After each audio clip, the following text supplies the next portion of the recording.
좋습니다. 그러면 여러분들한테 다시 한번 여쭤보도록 하겠습니다. 공실이면, 공실이라는 건 누구나 다 출입할 수 있게 안에 들어갈 수 있다 이런 표현은 아니고요. 잠겨 있어요.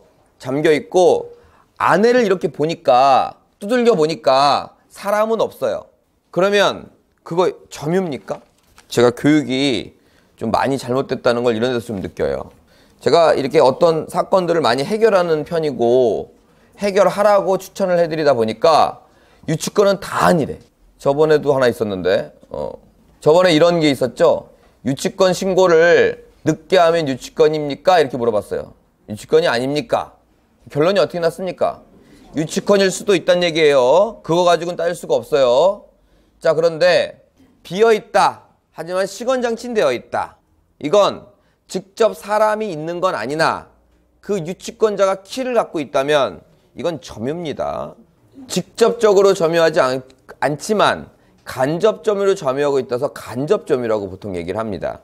그래서 그거를 점유가 없다 이렇게 말할 수는 없습니다. 아시겠죠?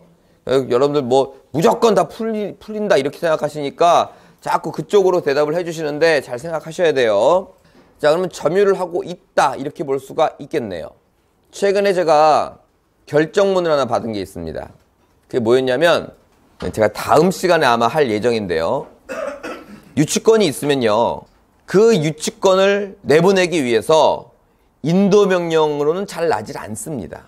인도명령이라는 건 이 재판부라고 할게요. 재판부에서 누가 봐도 얘는 아니야. 100%야. 이럴 때 인도명령 결정을 내려주는 겁니다. 그래서 소유자, 채무자, 후순위, 임차인 이런 사람들이 이제 인도명령 결정이 나는 거예요. 그리고 유치권이 있으면 명도소송을 해야 되는 경우가 꽤 잦습니다. 자, 여기서 명도소송부터 잠깐 짚고 넘어가면 유치권이 존재한다. 이거의 최고의 단점은 그게 진짜냐 가짜냐를 우리가 알다 하더라도 대출이 안 나온다는 얘기입니다. 두 번째 단점입니다. 첫 번째 단점을 좀 부가 설명을 좀 드리면 내가 예를 들어서 1억 5천짜리 상가를 하나 사는데 1억 5천 유치권이 있는데 비어있어. 텅텅 비어있어. 시건장치도 안 돼 있어. 그러면 무조건 아니잖아요. 근데 일반적인 은행에서는 신고만 되어 있으면 진위 여부를 따지지 않습니다. 그냥 해결하고 오랍니다. 첫 번째, 돈이 없으면 못하죠. 두 번째, 돈이 있더라도 레버리지 효과를 이용해서 엄청난 수익률을 꿈꾸고 있는데 한 1억 5천인데 한 150 나온대. 한 60%도 될걸요? 대출 받으면? 잘 받으면 더도 돼요. 그런 수익률인데 그런 수익률을 달성을 못하겠죠. 두 번째는 자, 텅텅 비어있다가 낙찰을 받았는데 누가 들어왔어. 그래도 그 텅텅 비어있는 게 현황조사서에도 있을 테고 감정평가서에도 있을 테고 누구나 다 증명할 수 있는 뭔가가 있으니까 내가 텅텅거리고 있는 거 아닙니까? 그런데도 불구하고 상대가 반항이 강하면 시간이 오래 끌릴 수 있다는 얘기입니다. 일단 들어와 있으니 아까처럼 명도소송을 하면 전문가라고 할게요. 거기에 뭐 나름 논리적인 뭔가를 풀어갈 거 아니겠습니까? 지겠죠. 시간이 오래 걸려서. 그럼 또 항고합니다. 대법원까지 가요. 그러니까 시간이 오래 걸릴 수도 있다.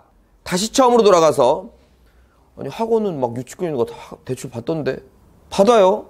근데 그건 학원과 은행의 오랜 거래관계, 신뢰관계, 실력 이런 것들이 있기 때문에 저기서 말하면 괜찮아 이런 것들이 있기 때문에 하는 거지 학원처럼 그렇게 하시면 안 된다는 얘기예요.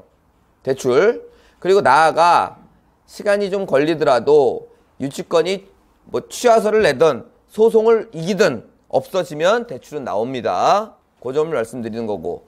두 번째, 학원은 유치권 있는 거 대출도 받고 뭐 잔금 내기 전에 계약도 하고 이런 거 보신 적 있을 거예요.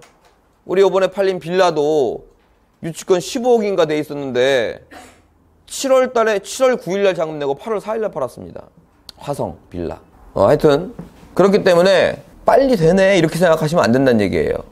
학원은 또 오랜 노하우, 협상이든 뭐든 이런 것 때문에 학원도 100%는 아니에요. 어떤 속된 말로 꼴통 만나면 우리도 뭐 소송해야 돼. 그렇기 때문에 100%는 아니나 확률적으로 쉽게 빨리 끝나는 경우가 많죠. 하지만 일반적인 거는 안 그러니까 유치권에 대해서 그건 조심하시고요. 하지만 제가 이런 말씀 드린 적 있죠? 이 물건 좋은데 말이야. 유치권 같은 것도 하나 안 들어왔냐? 이런 말씀 드린 적 있죠? 그건 제가 왜 그래요? 궁극적으로 더 싸게 사는 큰 효과가 있기 때문에 그러한 단점이 존재하더라도 유치권 귀찮아, 대출 안 나와, 오래 걸려, 이것 때문에 일반인들은 못 들어온다는 얘기입니다. 한 번씩 더 유찰되고, 그게 가짜라고 보여도 단점을 알고 장점을 활용하시기 바라겠습니다. 다시 이걸로 옵니다. 제가 그래서 명도 소송을 해야 되겠더라고요. 왜 그러냐면 15억 이렇게 주장을 했어. 그런데 잔금을 내고 가보니까 그 빌라 3동의 입구를 완전히 막아버렸어. 컨테이너 3개로. 원래 막 자유롭게 들어갔다 그랬었는데. 그러니까 이제 자기도 마음 먹고 한다는 거 아닙니까? 한숨이 약간 나오더라고. 그런 분들이, 그분은 그런지 모르겠는데, 그런 분들이 신축 이런 것들 있죠. 이런 것들만 찾아다니면서 유치권 주장하는 그런 직업을 하는 사람들이 있어요. 그러니까 죄다 가짜지. 근데 전문가야. 가짜인데. 그래서 아까 이 공장 사진 보셨죠? 막 차도 대져 있고 기계도 있는 것 같고 이런 거 있죠? 이런 거를 싹 모집해 갖고 이 사람은 원래 점유자가 아니다 해서 임도명령 신청을 해버렸어. 좀 나쁘게 말하면 믿져야 본전. 그랬더니만 기각 이렇게 나왔으면 참 기분이 나쁠 텐데 제일 좋은 건 뭐예요? 인용, 결정 이렇게 나오면 되죠? 근데 그러지도 못한다고. 그러니까 뭘 잡았냐면 신문을 잡았습니다. 신문기일. 내가 주장 아니라 그랬잖아. 넌 여기 있어. 네가 아니라고 주장했으니까 그럼 넌 맞다는 걸 주장해봐. 이 장비 이거 예를 들어서 남이 갖다 놓은 거다. 우리 장비가 아니다. 이런 걸 네가 증명해봐. 라고 불렀어요. 서면하고 다 준비하라 그래갖고. 그러니까 와갖고 엘바 이렇게 했어. 그러니까 제대로 답변을 못했어요. 결정이 났어. 근데 다음에 보여드릴게. 제대로 답변을 못하는데 결정이 났다. 상대가 제대로 답변을 못하니 나한테 결정이 떨어졌다고요. 그 다음부터 그것 때문에 술술 풀려서 팔아버린 거예요. 그래서 제가 하고 싶은 얘기는 이제 거기를 갔는데 여기가 소유자가 쓰고 있다가 망해서 최근에 현수막이 붙었다라든가 이런 탐문 결과가 있으면 자신있게 해보면 어떨까라는 생각이 드는 거예요. 그런데 가보니까 여기는 지은 순간부터 한 번도 점유하지 않고 돈 못 받아갖고 매달 사람이 저러고 있다. 그러면 뭔가 소명제로가 막 잔뜩 쏟아져 나올 겁니다. 가짜든 진짜든. 그러면 좀 조심하셔야 될 것 같고요. 그리고 유치권이 인정이 안 됐어요. 하지만 받을 돈은 있는 사람이에요. 그럴 수 있죠. 여러분들이 제 공장을 공사를 해주셨어요. 근데 내가 돌렸어, 공장을. 그럼 여러분 유치권자는 아니에요. 하지만 돈 받을 게 없는 건 아니죠. 유치권자가 되려면 야, 너 왜 공장 돌리려고 그래? 나가! 그리고 들어오셔야 돼. 돈 줄 때까지는 네 공장이지만 내 공장이다 이렇게 말을 해야지. 이게 유치권이고. 그래, 다음에 주세요. 그러면 유치권이 아니라는 거지. 하지만 돈 받을 건 있죠. 그 돈 받을 게 낙찰자한테 이어집니까? 이건 나한테 받을 거죠. 유치권은 누구한테나 받는 거고. 그죠? 그렇기 때문에 일반 채권자가 되는 순간 경매로서는 아무런 관련이 없는 사람이 되는 거고, 여러분들은 즉 유치권자는 나한테 돈을 받아야 될 사람이지 제3자인 낙찰자하고는 아무 관계가 없다. 됐습니까? 유치권은 요만큼 하고요. 두 번째가 땅 모양이었나요? 공장은요, 이미 예를 들어 남동공단, 이거 막 성숙되는 공단이에요? 기존에 있던 공단이에요? 30년이 넘은 공단이죠? 자, 이런 공단의 장단점을 말씀드리겠습니다. 단점, 가격이 안 오릅니다. 장점, 시세가 뻔해서 잘 팔립니다. 공장이지만 좀 과하게 말하면 약간 아파트 같아. 여기 이런 공장은 얼마, 이런 공장은 얼마. 이게 시세가 빤합니다. 하도 오래되고 하도 자주 팔고 사고 하다 보니까. 그럼 이제 결론을 한번 내볼까요? 항상 결론을 지어봐야죠. 미래 가치가 없다는 게 단점이죠. 하지만 좀 무식하게 얘기할게요. 많이 먹진 못하더라도, 왜 시세가 뻔하고 거래가 잦으니까 사람들이 시세가 뻔하니까 뻔한 금액을 쓰고 들어올 거 아닙니까? 요만큼만 쓰고 들어올 거 아니에요? 물론 유치권이니 뭐니 여러 개 있다라는 전제는 뺍니다. 그러니까 이 차익이 얼마 없습니다. 하지만 빨리 회전시킬 수는 있죠. 나아가 남동공단보다 더 오래됐다. 그러면 공장도 재개발합니다. 가산, 금천, 구로 다 아시잖아. 서울.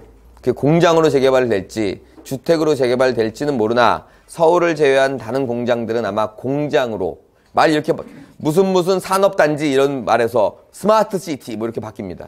그러면서 아파트 공장 들어오고 이렇게 들어오게 입장에 바뀌지만 그래도 그 차이가 크지 않다. 왜? 공장을 내가 500만 원 주고 사고 들어가고 남동공단에 있는데 1000만 원이 돼? 그럼 거기 공장 안 들어와.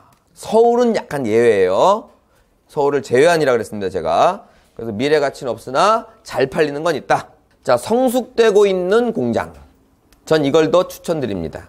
약간 가격도 들쑥날쑥하고요. 그리고 공장을 사면서 기대 심리가 많아요. 그러다 보니까 차익이 좀 큰 경우가 많습니다. 하나 들어와 있을 때는 에이 뭐 저거 나 들어오겠어? 근데 한 50개 들어왔어. 100개가 전부인데. 야 이거 되나 보다. 이런 기대 심리. 하지만 공장을 얘기했으니까 공장 2개를 얘기한 거지. 2개를 얘기한 거지. 이게 공단이라는 거거든요. 옛날 말로. 산업단지. 앞으로 뭐 스마트시티 제가 이렇게 표현을 했는데 이 공단은 대체로 국가에서 분양한 겁니다. 그럼 땅이 잘생겼을까 못생겼을까? 기억나세요? 잘생긴 땅은 대체로 가치가 없다. 이것도 거기에 속합니다. 그래서 이 공단이 들어오면 이 공단 외곽의 땅은 이것보다 훨씬 쌀 거예요. 공장 허가가 나는데도 불구하고. 단 공업단지는 뭐 건폐율, 용적률 이런 게 좋습니다. 이것만큼 받을 수는 없어요. 하지만 조금 싸면 뭐 그렇게 개의치 않겠는데 많이 싸단 말이야. 그러면 이만큼 못 받으니까 요만큼만 받자고 우리는. 야 공단 들어가면 평당 500이래. 나한테 250만 줘. 공장 지어진다. 굳이 건폐율, 용적률 얘기는 하지 마시고. 자 그렇게 해갖고 돈을 버시는 게 더 낫다라는 엉뚱한 결론을 한번 내봤습니다.